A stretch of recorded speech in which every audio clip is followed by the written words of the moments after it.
and things like that. Oh, yes. And that's why I pulled you on here.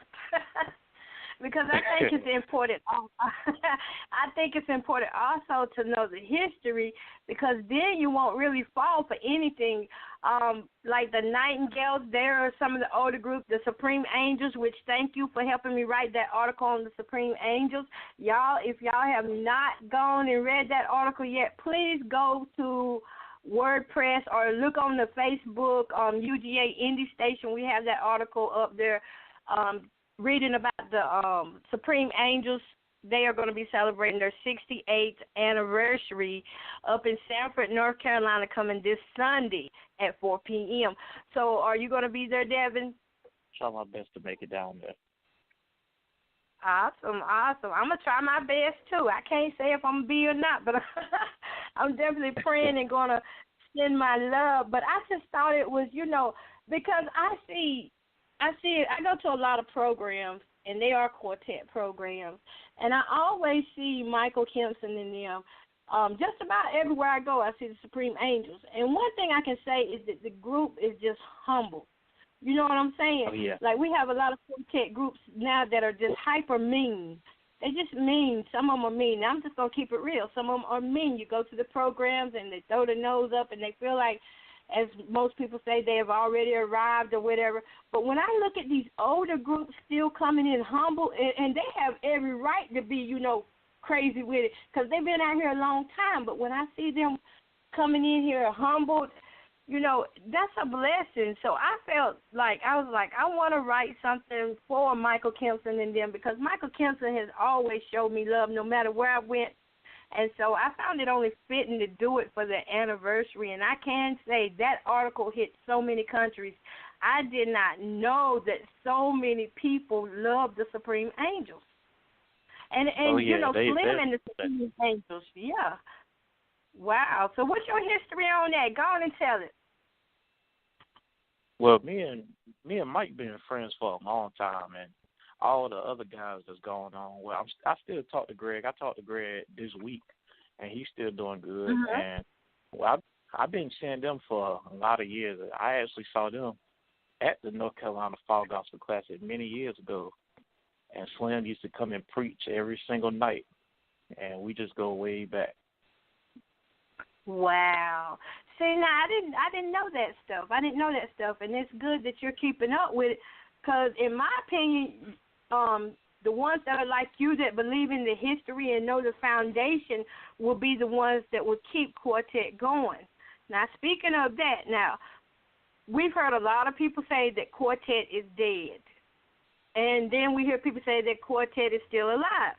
So in your opinion, do you feel that that's just something that people started to make money on, or really to preserve quartet?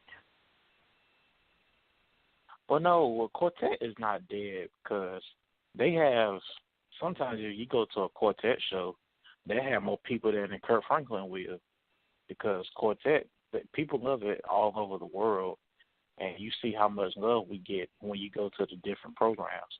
It's not just about being in a big civic center. It'll be full anywhere you go. So quartet will never die as long as the groups keep coming and keep going. Mhm. And I think somebody just, stirred up groups and stuff to make them think that. And, when we look at other categories of music, you don't see people running around talking about it's dead. If you really want the life into it, you have to continue to speak life and to just keep living what you're singing. And it ain't going to never die, because the Word of God don't die. And from what I know about quartet, that is what mostly the songs are, based upon Scripture. So it ain't going nowhere, so y'all better stop saying that. Okay, well, Devyn, go on and hold on the line for me, and we're going to be back after I play this commercial, and we're going to get down toward, when we get down toward the end, I'm going to play Robert Williams and the New Gospel Keynotes. All right, so just hold on the line for me as I play this, okay? Fill my cup. Wendy Peterson and Unity will celebrate their anniversary on Saturday, March 3rd at the Wilson Chapel Youth Center, 513 South Barnes Street in Wilson. Program starts at 5 o'clock, featuring the Supreme Seven.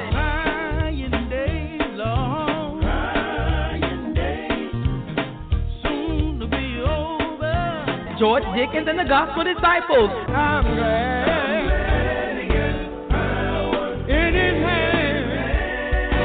Emmanuel Borkin and Company, Men in Christ. It was great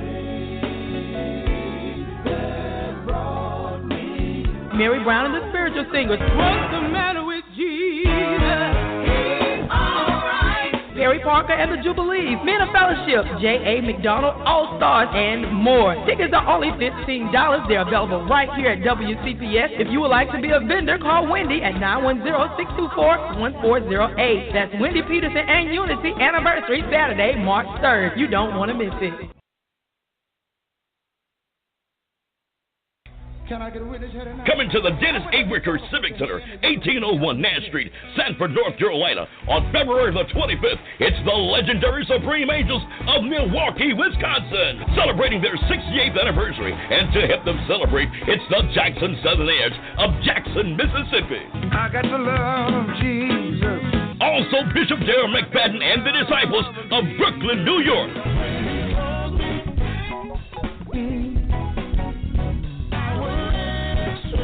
The Sensational Nightingales of Durham, North Carolina.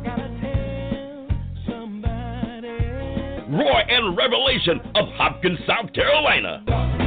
The Manuel Balkan and Company of Ridgewood, North Carolina. Along with Bless, the Anointed Ones of Sanford, North Carolina, the Southern Wonders, S.W. Washington, and Favor. For advance tickets, contact Lonnie Hawley at 919-824-0838 or Larry Dowling at area code 919-482-5630 or Bill Wiggins, 252-432-6195. Don't you miss the 68th anniversary of the legendary Supreme Angels of Milwaukee, Wisconsin at the Dennis A. Wicker Civic Center, 1801 Nash Street, Sanford, North Carolina, February the 25th. Doors open up at 3 o'clock. Program starts at 4. Make it in your plans to be there.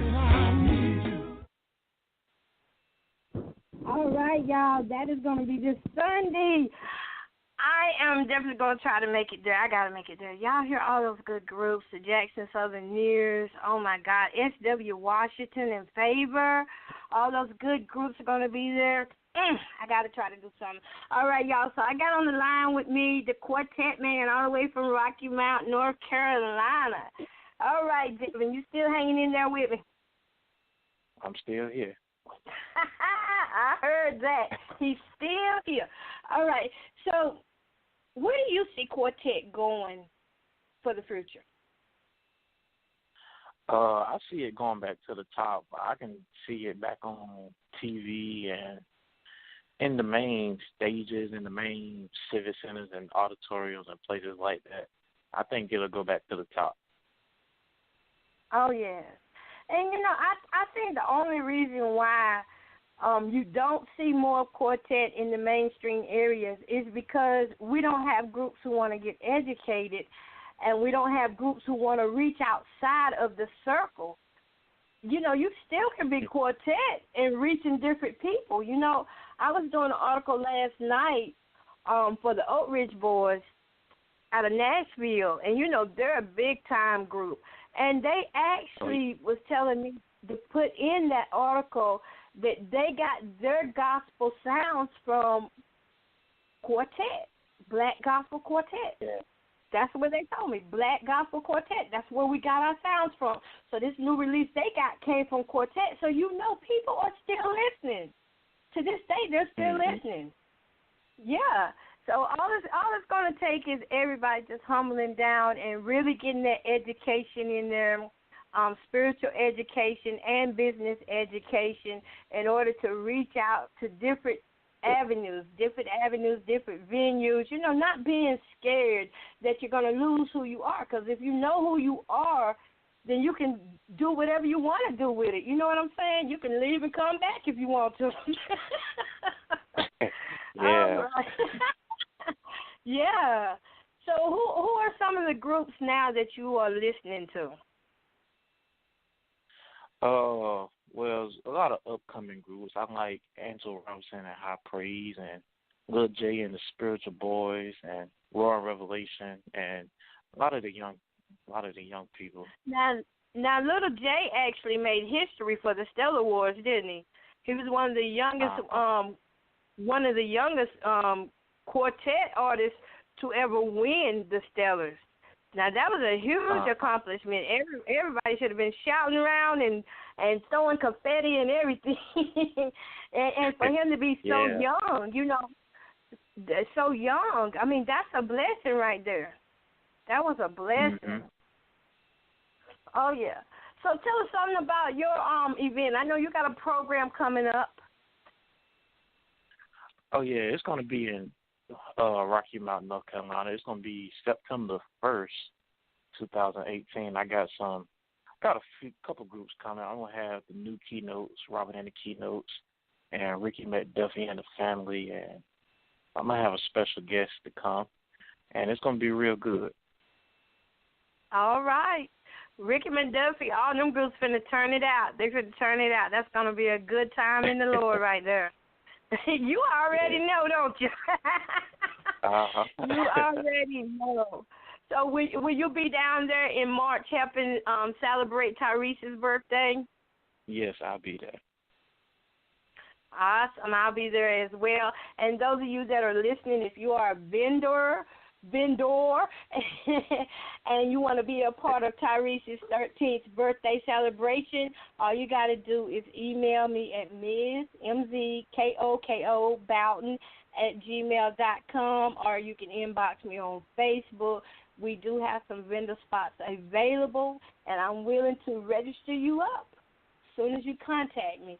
But, yeah, that's going to be good, too. So would that be your first time going down there?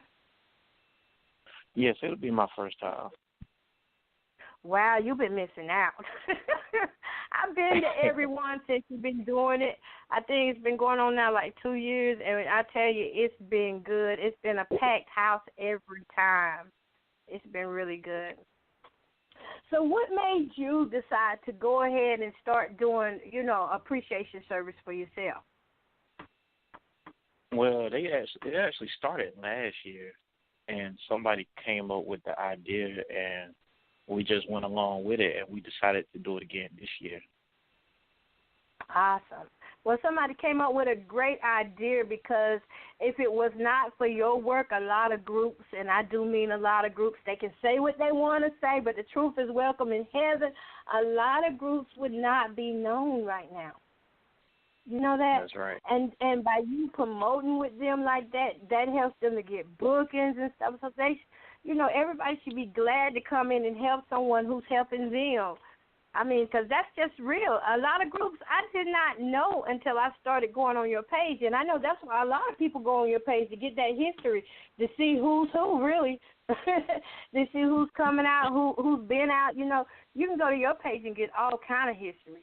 You ain't even got to dig for it. It's just right there. And then, what is it that you do with Malico? Are you still with Malico? Yes, I help them with their social media and things like that. With the what? With their social media and doing all the different music and stuff. Yeah. Oh, wow. So how does it feel to be working with Malico, one of the oldest gospel labels out here? It feels real good. It was always a dream of mine to be with Malico, because all my friends and legends was with Malico, and they still going strong today. Wow, that's awesome. So who brought you on? Was it Daryl Lester?